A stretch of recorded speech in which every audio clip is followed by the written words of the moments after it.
The morning sky above Geneva turned dark as shadows fell across the city. People stopped walking and looked up. Cars pulled over. Children pointed with wide eyes at the massive ships floating above them like metal mountains in the clouds. Dr. Sarah Chen was in her office at the United Nations building when her assistant burst through the door. "Dr. Chen, you need to see this right now." Sarah followed her to the window. 3 enormous ships hung in the air, each one bigger than a city block.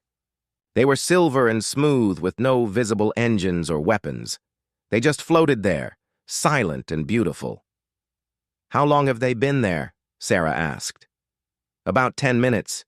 They appeared over major cities around the world at the same time: New York, London, Tokyo, Moscow.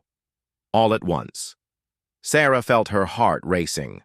As the head of the UN's language department, she knew this moment would change everything. She had spent years preparing for first contact with alien species, but seeing it happen felt like a dream. Her phone buzzed with an emergency message. All department heads were to report to the main assembly hall immediately. The assembly hall was packed with diplomats, military officers, and scientists. Everyone was talking at once until Secretary General Martinez stepped up to the podium. "Ladies and gentlemen, we have received a communication from the ships. They are requesting a meeting with Earth's leaders. They say they come in peace." A murmur ran through the crowd. Sarah felt excited and nervous at the same time. "Dr. Chen," Martinez called out, "your team will handle all translation work. We need to understand everything they say perfectly." Sarah nodded. This was what she had trained for her entire career. 2 hours later, the main ship sent down a smaller craft. It landed gently in the courtyard outside the UN building. A door opened with a soft hiss, and 3 figures stepped out. Sarah had seen many movies about aliens, but these creatures looked nothing like she expected. They were tall and thin, about 8 feet high, with pale blue skin that seemed to shimmer in the sunlight. Their faces were almost human, but their eyes were larger and completely black. They wore simple white robes that seemed to flow like water. The leader stepped forward and spoke in a voice that was musical and clear. "Greetings, people of Earth. I am Ambassador Veltar of the Zephyrian Coalition. We come seeking friendship and peaceful relations with your species." Sarah's translation equipment picked up the words and displayed them on screens around the courtyard. The alien language was complex but beautiful, with sounds that reminded her of wind chimes and flowing water. Secretary General Martinez stepped forward.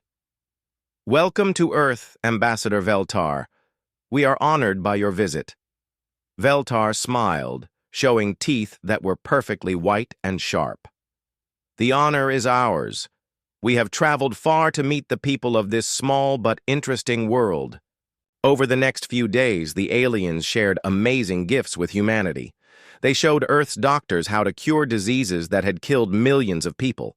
They demonstrated clean energy technology that could power entire cities without pollution.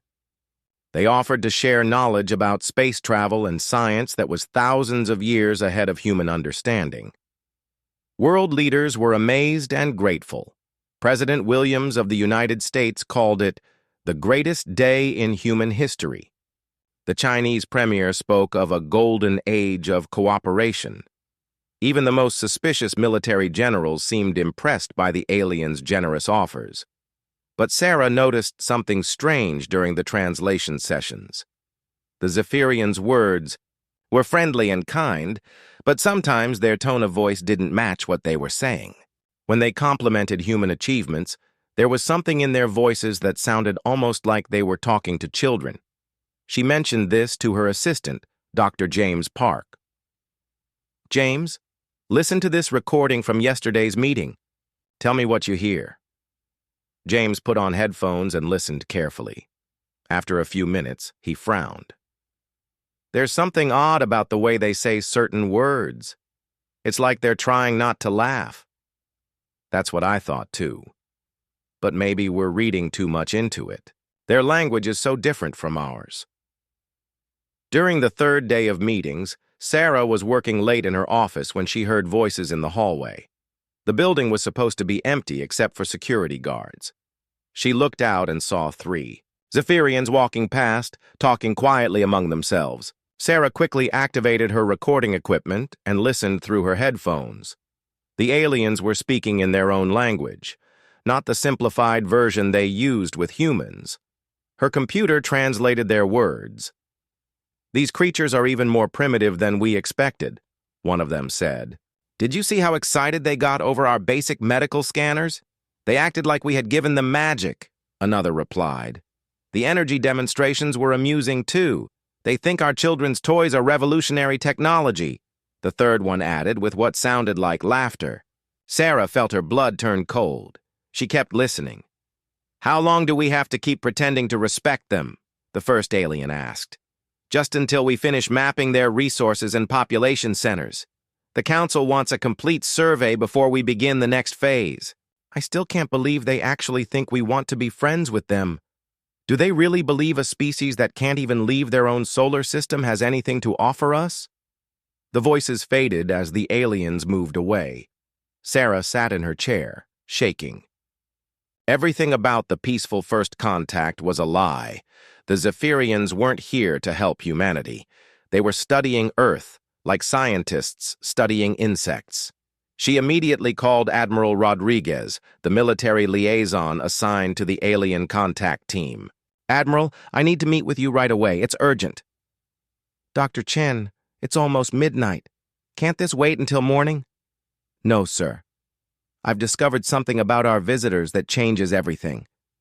An hour later, Sarah sat in a secure room in the Pentagon, playing the recording for Admiral Rodriguez and General Foster. Both men listened with growing anger on their faces. "Are you certain this translation is accurate?" Admiral Rodriguez asked. "Completely certain. I've checked it 3 times. They're not here as friends, Admiral. They're here to study us before they do something terrible." General Foster leaned back in his chair. "What do you think their real plan is?" "Based on what they said about mapping resources and population centers, I think they're planning some kind of invasion or conquest. But they want to learn everything about us first." Admiral Rodriguez nodded slowly. "We need to be very careful how we handle this information. If we're wrong, we could start a war with a technologically superior species." "And if we're right," General Foster added, "then we're already in a war. We just don't know it yet." Sarah felt the weight of the situation settling on her shoulders. "What do we do now?" "For now, we keep this between us," Admiral Rodriguez said. "Continue working with them, but document everything. Record every conversation, every demonstration, every piece of technology they show us. If they're planning to betray us, we need to understand their capabilities." "And Dr. Chen," General Foster added, "keep listening. If they think we're too primitive to be a threat, they might get careless with their private conversations." As Sarah drove home that night, she looked up at the alien ships hanging in the dark sky above the city. Their lights twinkled like stars, beautiful and peaceful. But now she knew the truth. Behind those lights were creatures who saw humanity as nothing more than primitive animals to be studied and eventually controlled. The real question was, what could Earth do about it? The cultural exchange ceremony was supposed to be a celebration of friendship between Earth and the Zephyrian coalition. Leaders from every nation gathered in the main assembly hall of the United Nations building. Television cameras from around the world focused on the stage where humans and aliens would share their cultures with each other. Sarah Chen sat at her translation station, watching Ambassador Veltar and his team prepare for their presentation. They had promised to show Earth some examples of Zephyrian art, music, and literature. In return, human musicians and artists would perform for the aliens. But Sarah was no longer focused on the ceremony itself. For the past week, she had been secretly recording every private conversation she could find between the Zephyrians. What she had discovered made her sick to her stomach. The aliens had been laughing at humanity from the moment they arrived. "Ladies and gentlemen," Secretary General Martinez announced, We are honored to witness this historic sharing of cultures between our two species. Ambassador Veltar stood and bowed gracefully. It is our pleasure to share the beauty of Zephyrian civilization with our new human friends. He gestured to his assistants, who activated a device that filled the air with haunting music. The sounds were unlike anything humans had ever heard, with harmonies that seemed to come from everywhere at once. The melody was so beautiful that several people in the audience began to cry. "This is a song from our homeworld," Veltar explained. "It tells the story of the first time our people discovered a new species among the stars." Sarah translated his words, but she also listened to the original Zephyrian language. Her blood ran cold as she realized what the song was actually about. It wasn't a celebration of meeting new species. It was a hunting song about tracking down prey. After the music ended, a human violinist took the stage to perform a piece by Bach.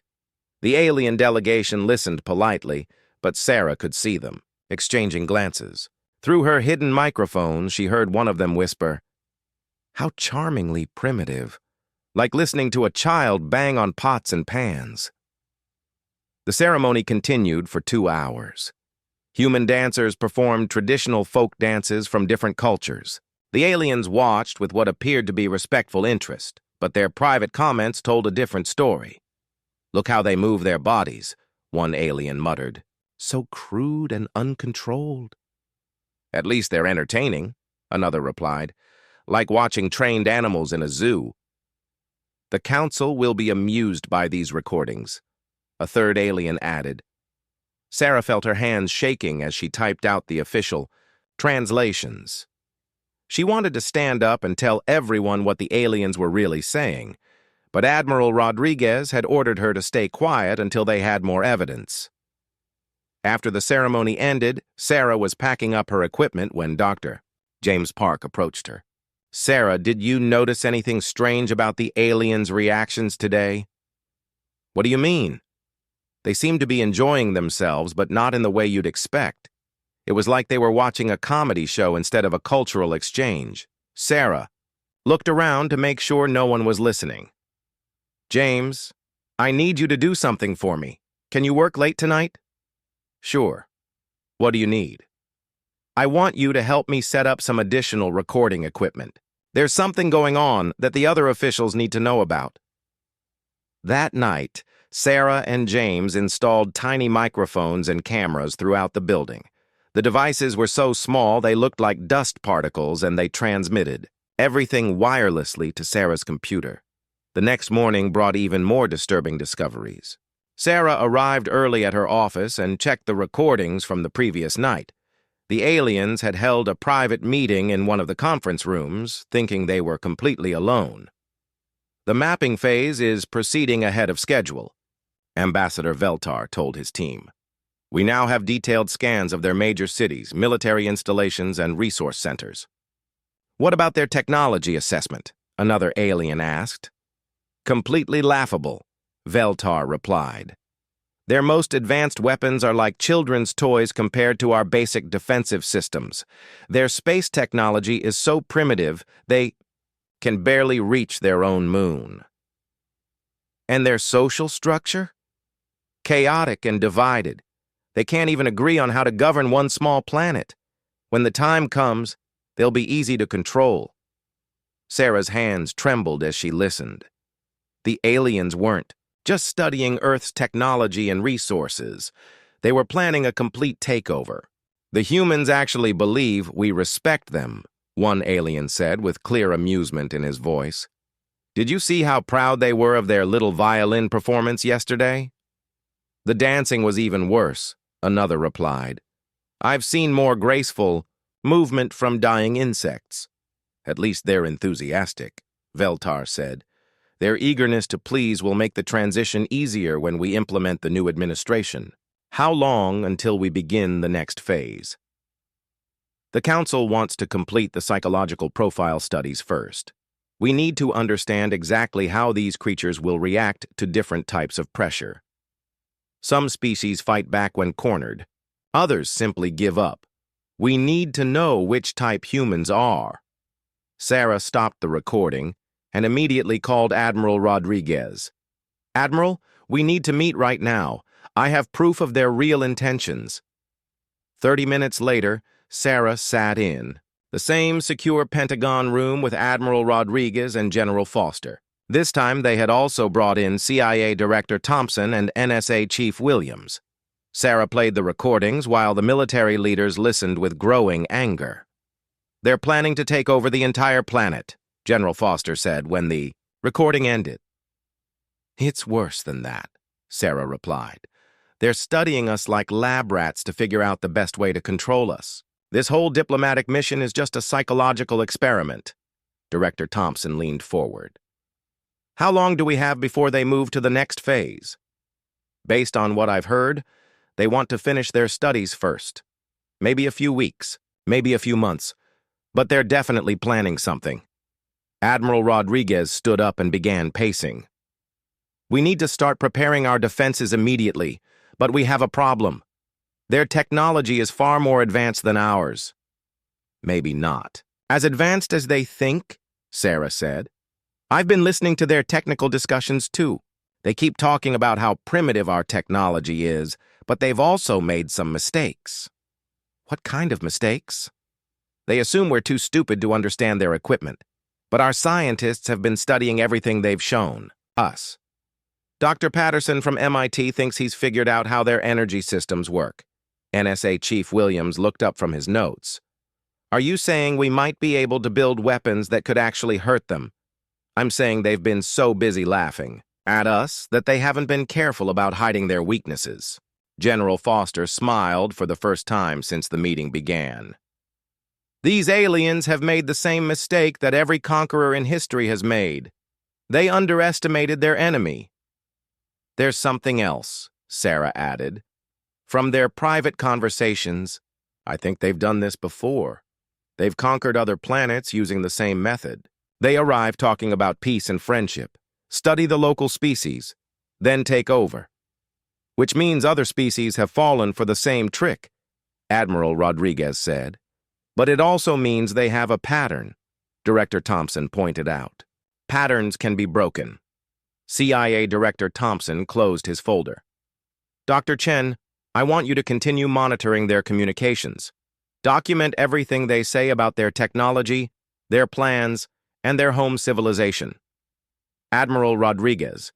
General Foster said, "Start mobilizing our best scientists and engineers. If we're going to fight back, we need to level the playing field as much as possible." "What about the public?" Sarah asked. "Do we tell people what's really happening?" "Not yet," Admiral Rodriguez replied. "If we're wrong, we could cause a panic that destroys any chance of real peace. And if we're right, we don't want to tip our hand too early." "But we start preparing for war," General Foster added grimly. As Sarah left the Pentagon that evening, she looked up at the alien ships floating peacefully in the sky above Washington, D.C. Their lights twinkled like benevolent stars, and thousands of people below were taking pictures and pointing excitedly at humanity's new friends from the stars. If only they knew the truth. The beings in those ships saw humans as nothing, more than animals to be studied, controlled, and eventually enslaved. They had been laughing at humanity's attempts at friendship while planning Earth's conquest. But Sarah was beginning to think the aliens might have made a crucial mistake. They had assumed humans were too primitive to understand their true nature. They had been careless with their conversations because they thought humans were too stupid to figure out their plans. The Zephyrians were about to learn something that many conquerors throughout history had discovered too late.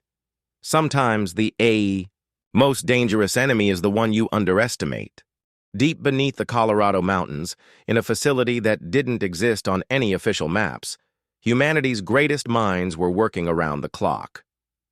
Dr. Elena Patterson had not slept for 3 days straight, but her eyes were bright with excitement as she stared at the holographic display floating above her workstation. "Admiral Rodriguez, you need to see this," she called out. The Admiral walked over from where he had been discussing weapons modifications with a team of engineers. The secret facility, built during the Cold War, had been reactivated 2 weeks. Ego and Sarah Chen's discoveries made it clear that Earth was facing an invasion. "What have you found, Dr. Patterson?" Elena pointed at the swirling energy patterns on her display. "Remember the power demonstration the Zephyrians gave us last week? The one where they lit up half of New York City with a device the size of a briefcase?" "Of course. Every physicist on Earth has been trying to figure out how it works." "Well, I think I've cracked it." Elena's voice was filled with barely controlled excitement. Their entire technology base relies on something they call quantum field manipulation. They can bend energy and matter at the subatomic level. Admiral Rodriguez frowned. "That sounds incredibly advanced. How does this help us?"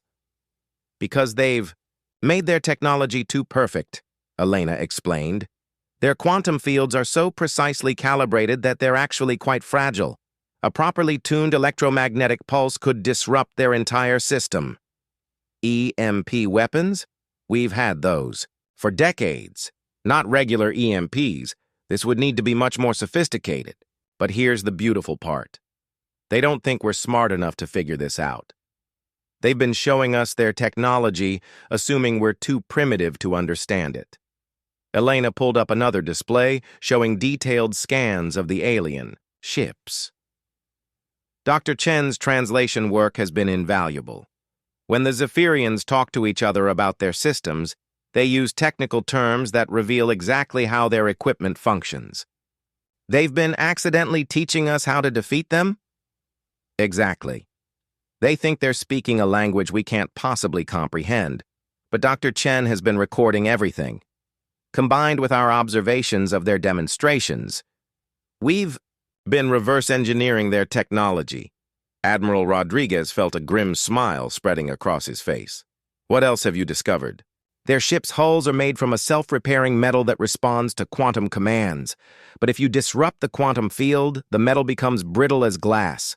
Their weapons, their shields, their life support systems, everything depends on the same quantum manipulation technology. So if we can disrupt their quantum fields, their entire fleet becomes vulnerable. But we need to be very precise. The disruption has to be exactly the right frequency, delivered at exactly the right time." Elena led Admiral Rodriguez to another section of the lab where teams of engineers were working on strange-looking devices. "We've been building these for the past week. We call them quantum disruptors. The devices looked like oversized television antennas connected to massive power supplies. They didn't look impressive, but Admiral Rodriguez had learned not to judge weapons by their appearance. "How many do you have?" 12 operational units so far, with more being built every day.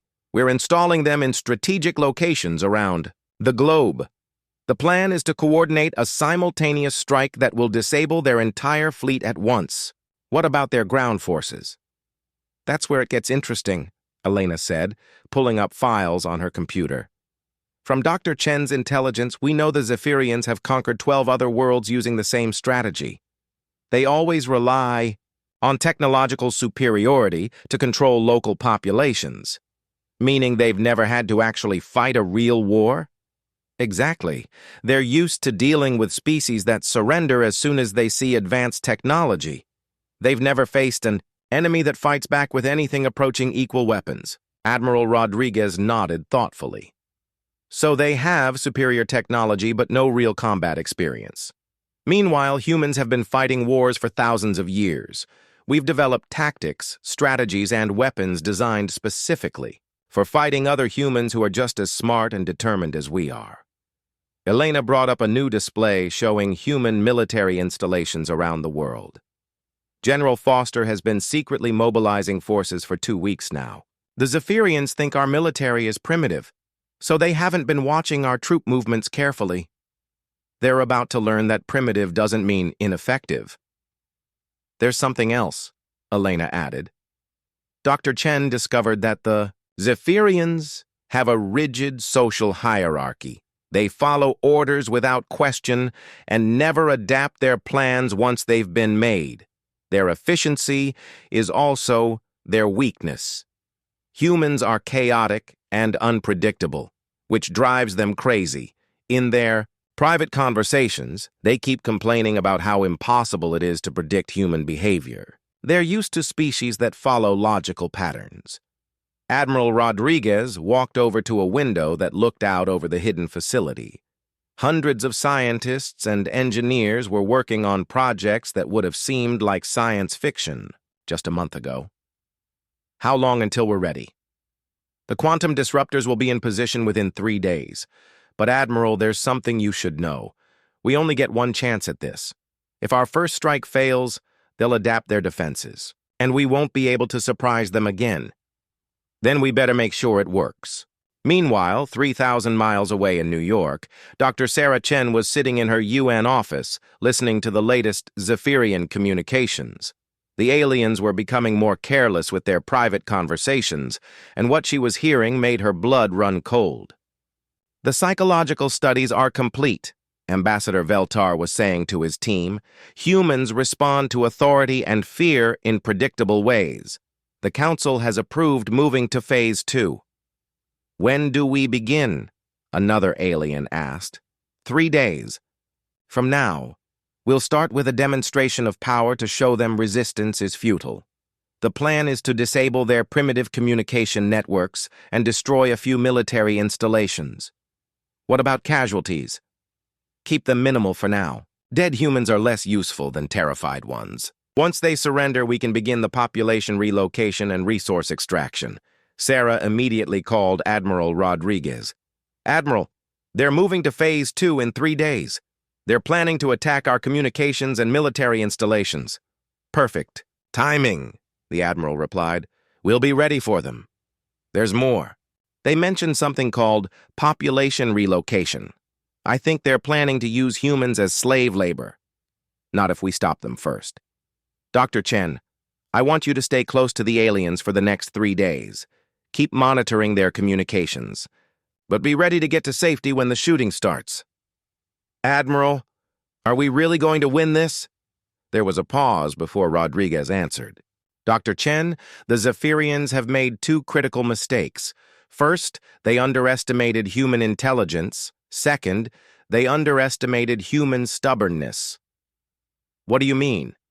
They studied our history and saw all the wars and conflicts as signs of primitiveness.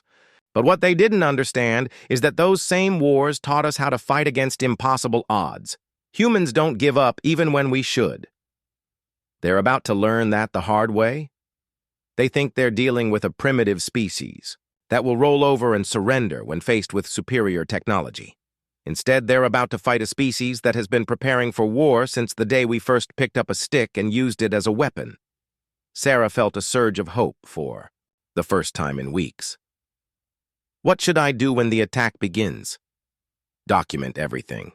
When this is over, we want a complete record of how the Zephyrians operate. Other species out there might need to know how to fight them. You think there will be other invasions? I think the Zephyrians have been bullying their way across the galaxy for a long time. It's about time someone taught them that not every species will roll over and play dead. As Sarah hung up the phone, she looked out her window at the alien ships floating peacefully above the city. In 3 days, those ships would attack, expecting to find a helpless planet filled with primitive creatures. Instead, they would find something that no species in the galaxy had ever given them before. A real fight. The Zephyrians had spent weeks studying human culture and technology, but they had missed the most important thing about humanity. Humans were survivors. They had evolved on a planet that was constantly trying to kill them, and they had turned that struggle into their greatest strength. In 3 days, the aliens would discover that conquering Earth would be very different from conquering their previous victims. They would learn that sometimes the most dangerous enemy is not the one with the best technology, but the one with the most determination to fight back. The real war was about to begin. The emergency session of the United Nations Security Council was supposed to be a formality. Ambassador Veltar had requested the meeting to present what he called new terms for cooperation between Earth and the Zephyrian coalition, world leaders. expected another offer of advanced technology in exchange for mining rights or scientific cooperation. They had no idea they were about to receive an ultimatum. Sarah Chen sat at her translation station, but this time, she wasn't alone.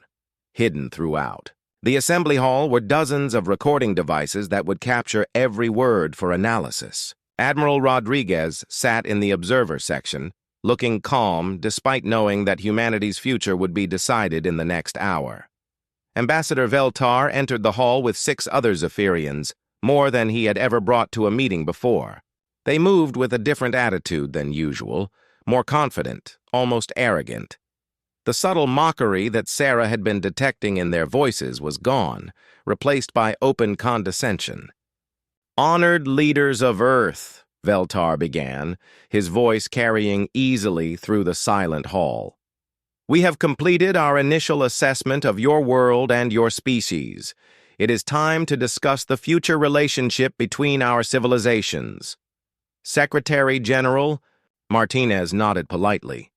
"We look forward to hearing your proposals, Ambassador." Veltar's smile was cold and sharp. "These are not proposals, they are requirements." A murmur of surprise ran through the assembly. Sarah felt her heart racing as she prepared to translate words she hoped she would never hear. After careful study, the Zephyrian Coalition has determined that humanity requires guidance to reach its full potential. Your species shows promise, but your social structures are chaotic, and your technology is dangerously primitive. President Williams of the United States stood up. "Ambassador, I'm not sure I understand what you're suggesting." "I am not suggesting anything," Veltar replied, his musical voice now carrying a tone of absolute authority. "I am informing you of decisions that have already been made by powers far beyond your comprehension." The alien gestured, and a holographic display appeared above the assembly hall. It showed a map of Earth with specific regions highlighted in different colors. "Effective immediately, Earth will be placed under Zephyrian administration. Your military forces will be disbanded. Your governments will be restructured under our supervision. Your population will be relocated to designated areas where you can be properly managed." The hall erupted in angry voices. Leaders jumped to their feet, shouting in a dozen different languages. Security guards moved nervously, unsure whether to treat this as a diplomatic incident or a threat. "This is outrageous," Secretary General Martinez declared. "Earth is a sovereign world. We will never accept occupation by any outside force." Veltar laughed, a sound like breaking crystal. "Sovereignty? You speak as if you have a choice in this matter. Your primitive weapons cannot threaten our ships. Your chaotic governments cannot organize effective resistance. You will accept our guidance because you have no alternative." Admiral Rodriguez stood up slowly. "Ambassador, I think you may have misunderstood something about human nature." "Admiral Rodriguez, isn't it?" Veltar's black eyes focused on him with amusement. "We have studied your military extensively. Your nuclear weapons are crude and limited. Your conventional forces use technology that we abandoned thousands of years ago. What exactly do you think you can do against the Zephyrian Coalition?" "We can say no," Rodriguez replied calmly. The aliens in the hall began making sounds that Sarah's translation equipment identified as laughter. "How delightfully naive," Veltar said. "You still believe you have the power to refuse." "Let me show you why you're wrong," Veltar continued. He gestured again, and the holographic display changed to show the 3 massive ships floating above major cities around the world. "In 1 hour, we will demonstrate the futility of resistance. We will disable your communication networks and destroy 3 of your military installations. The targets have been chosen specifically to minimize casualties while maximizing psychological impact." The alien's smile became predatory. "After you see what our technology can do to your defenses, you will understand that cooperation is your only option." President Williams stepped forward, his face red with anger. "This is an act of war." "No," Veltar corrected. "This is pest control. You are an infestation that requires management. Nothing more. Sarah had heard enough. She activated a hidden transmitter that sent a coded signal to Admiral Rodriguez. The signal was simple. The aliens had revealed their timeline. The attack would begin in 1 hour. Rodriguez checked his watch and nodded slightly. In hidden facilities, around the world, the final preparations for humanity's counterattack were beginning. "Ambassador," Rodriguez said, standing up again. "Before you begin your demonstration, I'd like to show you something as well. Admiral, you are hardly in a position to make demands. Not a demand, a gift. You've been so generous in sharing your technology with us. I thought you might like to see what human ingenuity has accomplished in the past few weeks." Rodriguez pulled out a small device that looked like a tablet computer. "Dr. Patterson, are you ready?" 3,000 miles away, Dr. Elena Patterson sat in the hidden Colorado facility, watching displays that showed the alien ship's energy signatures. "All quantum disruptors are online and targeted, Admiral. We're ready on your command." In the assembly hall, Veltar was looking at Admiral Rodriguez with amusement. "What exactly do you think your primitive technology can accomplish against ships that have traveled between the stars?" "Probably nothing," Rodriguez admitted. "But we had to try." Dr. Patterson, execute Phase 1. Around the world, 12 carefully hidden devices activated simultaneously. They sent out precisely calibrated electromagnetic pulses designed to disrupt quantum field manipulations at exactly the frequency Dr. Patterson had discovered. The effect was immediate and dramatic. Above New York, London, and Tokyo, the massive Zephyrian ships suddenly flickered like faulty holograms. Their smooth, perfect hulls began developing cracks as the self-repairing metal lost its quantum cohesion. Warning lights appeared across their surfaces as system after system began failing. In the UN Assembly Hall, Veltar staggered as if he had been physically struck. The other Zephyrians were touching devices on their robes frantically, their musical voices now filled with panic. "What did you do?" Veltar demanded, his perfect composure finally cracking. "We listened," Admiral Rodriguez replied. "You've been talking about your technology for weeks, assuming we were too stupid to understand it. Turns out we're better students than you thought."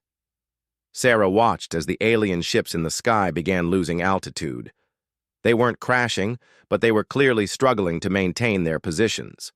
The quantum fields that powered their technology were being systematically disrupted. "This is impossible," one of the other aliens said in their own language. Sarah translated his words automatically. "The humans shouldn't understand quantum field theory for another 1,000 years." "You made 2 mistakes," Rodriguez continued, walking closer to the now frightened ambassador. "First, you assumed that primitive meant stupid. Second, you forgot that humans have been fighting wars long before we ever heard of quantum fields." "Our fleet will adapt to your crude disruption techniques," Veltar said, but his voice lacked its previous confidence. "Maybe. But that brings us to Phase 2. Dr. Patterson?" "Phase 2 initiated, Admiral. This time the effect wasn't invisible electromagnetic pulses. This time, Earth showed the Zephyrians what human weapons could do when they were enhanced with alien technology. From hidden silos and mobile launchers around the world, missiles began launching toward the crippled alien ships. But these weren't ordinary missiles. They had been modified with quantum disruptor warheads, designed to turn the aliens' own technology against them. "You studied human history," Rodriguez said as explosions began lighting up the sky above major cities. "You saw all our wars and conflicts as evidence of primitive brutality. What you didn't understand is that those same wars taught us something very important." "What?" Veltar whispered, staring in shock at the displays showing his ships under attack. "We learned how to fight enemies who think they're better than us. We've been doing it for thousands of years." The first alien ship exploded in a shower of sparks and metal fragments. Its quantum-based hull, designed to self-repair any damage, simply disintegrated when its control systems were disrupted. "This is just the beginning," Rodriguez added. Right now, every major military force on Earth is mobilizing. We've spent the last 3 weeks reverse engineering your technology and figuring out how to kill you with it. Sarah watched Ambassador Veltar's face as the reality of the situation finally hit him. The species he had dismissed as primitive. Animals had just destroyed one of his ships and was systematically dismantling the others. But this is impossible, Veltar repeated. No species has ever fought back, Rodriguez finished. Maybe that's because you've been picking on civilizations that were too peaceful to resist. Congratulations, Ambassador. You've just met a species that isn't. The second alien ship exploded, followed quickly by the third. In less than 10 minutes, humanity had gone from being helpless victims to having orbital superiority over their would-be conquerors.